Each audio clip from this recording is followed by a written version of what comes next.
Monsieur le préfet, Monsieur le président, directeur général du groupe Fleur de Lys, Monsieur le représentant du président du Conseil sénégalais du tourisme, Monsieur le représentant du président directeur du groupe Azalaï, Madame Karma a écrit une lettre pour s'excuser, car vous savez qu'en Espagne actuellement, ou même je dirais pratiquement partout dans le monde, les fêtes de fin d'année constituent des moments importants pour les familles chrétiennes. Donc elle s'est excusée. Monsieur le directeur des écoles de formation hôtelière, touristique et de restauration, Mesdames, Messieurs les représentants des syndicats d'initiative de l'hôtellerie et des agences de voyage, Mesdames, Messieurs les représentants du secteur privé, chers parents d'élèves, chers diplômés récipiendaires, distingués invités. En vérité, c'est un honneur aujourd'hui d'être là avec vous. C'est un honneur de vous accueillir et de vous souhaiter la bienvenue dans cette très symbolique salle, le théâtre Daniel Sorano, pour la cérémonie de remise de diplôme d'État professionnel en hôtellerie, tourisme, restauration de l'édition 2023. Chers récipiendaires, la cérémonie qui nous réunit aujourd'hui est une opportunité de dresser un bilan et tracer quelques perspectives d'avenir de la formation professionnelle en matière du tourisme. Convoquant l'histoire, rappelons que l'École nationale de formation hôtelière et touristique Cheikh Amalassi, créée en 1959, a pour objectif la formation des cadres moyens et intermédiaires aux métiers de l'hôtellerie et du tourisme du Sénégal et de la sous-région. Avec la forte demande en formation, des privés sénégalais ont investi la formation hôtelière et touristique, entraînant ainsi la création d'écoles privées. C'est l'occasion pour moi de magnifier le travail qu'elles abattent aux côtés de l'École nationale de formation hôtelière du tourisme pour mettre sur le marché une main-d'œuvre qualifiée. Ainsi, il faut encourager ces établissements parce que c'est parti d'initiatives privées.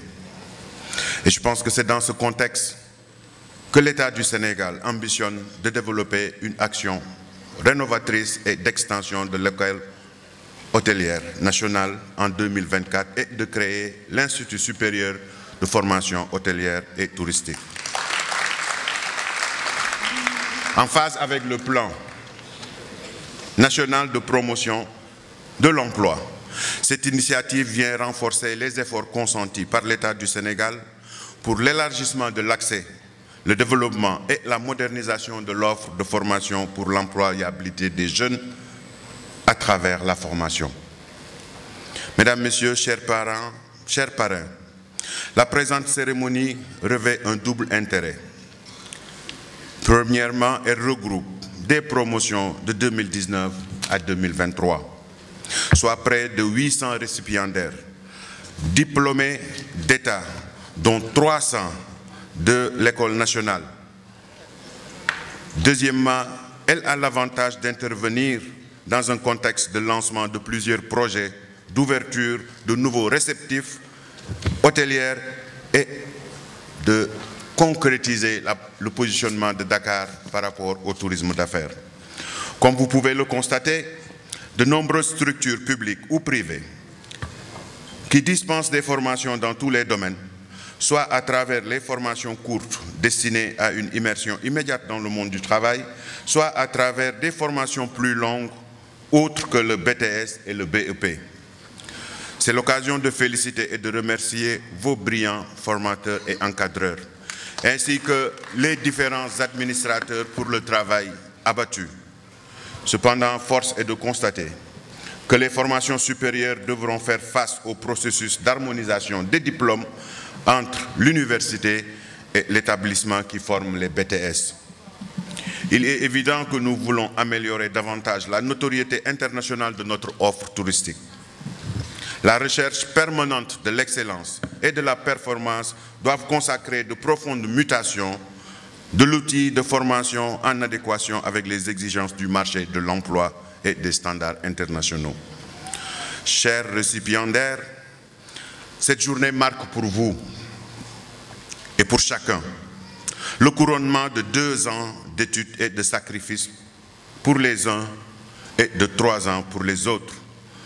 Les enseignements spécialisés que vous avez suivis et les stages effectués vous ont conduit à découvrir le fonctionnement et l'évolution de la gestion hôtelière, de la restauration, du tourisme et des agences de voyage.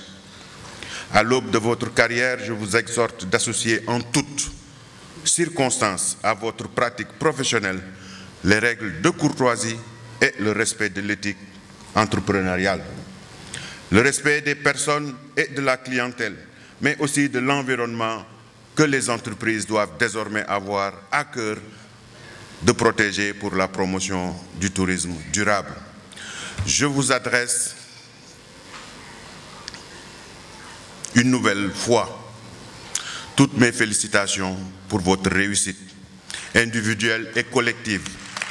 Et je forme le vœu que les compétences théoriques et les pratiques acquises au cours de votre scolarité et les échanges noués conduisent à une belle carrière professionnelle. Je voudrais également rendre un hommage mérité à vos parents pour les investissements réalisés pour faciliter votre formation professionnelle et une carrière réussie. Chers parrains, je vous adresse mes salutations et remerciements appuyés pour vos parcours élogieux, notamment dans le domaine du tourisme. Vous êtes des percusseurs et nos champions. Qu'il nous plaise de donner un exemple pour la jeune génération, voire même les générations à venir, en quête perpétuelle de repères d'identité dans un monde qui est trouble. Soyez remerciés après pour avoir accepté d'honorer de votre présence ou de vous faire représenter. Je voudrais saisir l'occasion aussi pour saluer votre leadership incontestable.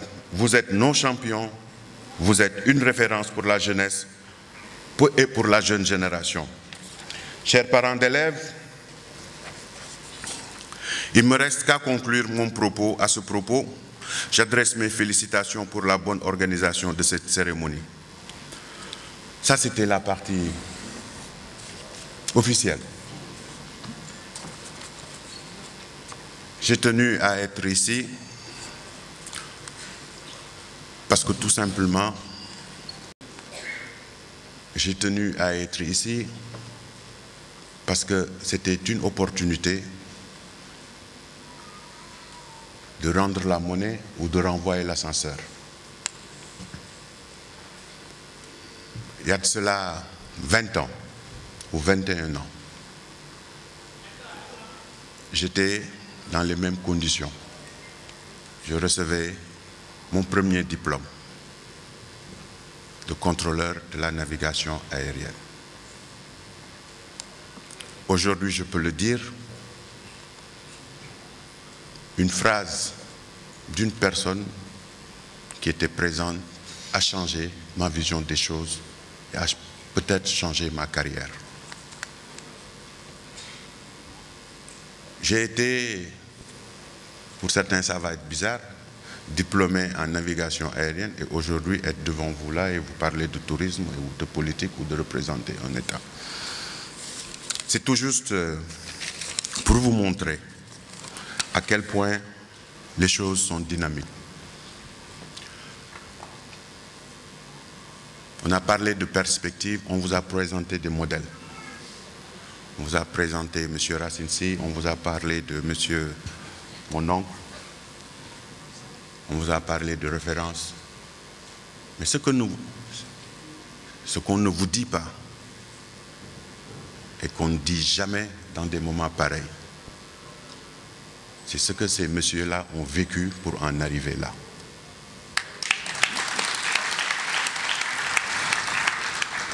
Ce qu'on ne dit pas d'habitude dans ces moments-là, c'est les efforts, les sacrifices, les circonstances difficiles, les épreuves qu'ils ont endurées avant d'en arriver là. Mais on décide tout simplement de vous présenter la terminologie. Monsieur MSN a 7 hôtels, Monsieur MSN a 9 hôtels. Mais le plus intéressant, c'est d'aller voir Monsieur MSN et de lui dire comment est-ce qu'il a surmonté les obstacles, parce que Dieu est témoin qu'il en a suivi.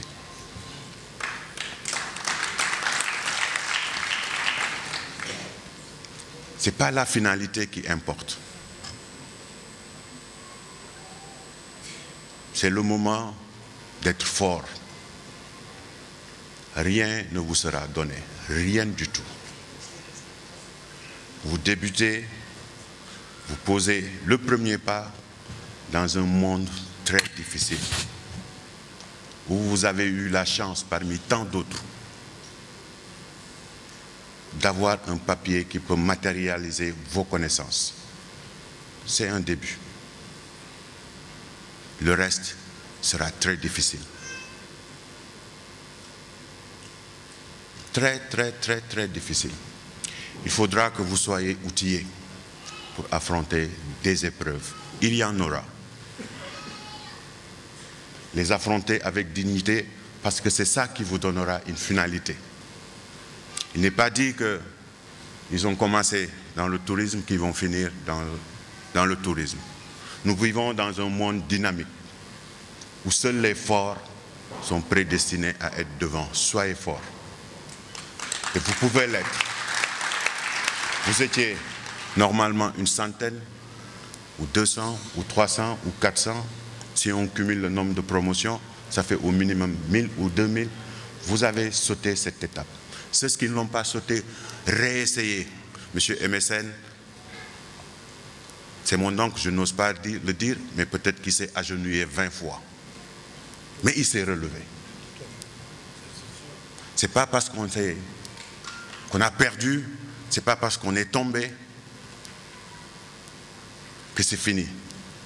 Il faut se relever, plus fort. Et ne doutez pas, il ne faut jamais douter. La vie, c'est un combat. Un combat, ça se fait ou ça se mène avec des armées. Dans l'armée, la personne la plus respectée parmi les gens qui les dirigent, c'est la personne qui s'identifie avec des balafres et des séquelles de guerre. Parce que chaque séquelle de guerre matérialise pour lui une expérience. Ce qui est important, c'est de participer à la course. Ce qui est important, c'est d'être dans la course. Ce qui est important, c'est de ne pas abandonner la course. Il ne faut jamais lâcher. C'est au moment où c'est plus difficile. Je le dis parce que je sais, certains d'entre vous seront confrontés dans un premier temps à trouver du travail. Il ne faudra pas baisser les bras. Nous n'avons pas tous les mêmes départs. Il y a des départs difficiles, très difficiles. Mais c'est après avoir surmonté ces difficultés qu'on a cette fierté. Moi, c'était ça mon message. Il ne faut pas abdiquer. Ne lâchez rien. N'abandonnez pas. C'est un début. Et tout est possible dans une vie tant qu'il y a une détermination et une façon de se battre avec honneur. Parce qu'on peut se battre. On peut trouver des raccourcis, on peut négocier, on peut faire beaucoup de choses pour être devant. Mais on n'aura jamais, jamais, jamais cette fierté de se mettre devant. Parce qu'à l'intérieur, on sait qu'on a triché. Monsieur Georges, vous faites une fierté pour moi. C'est la deuxième raison.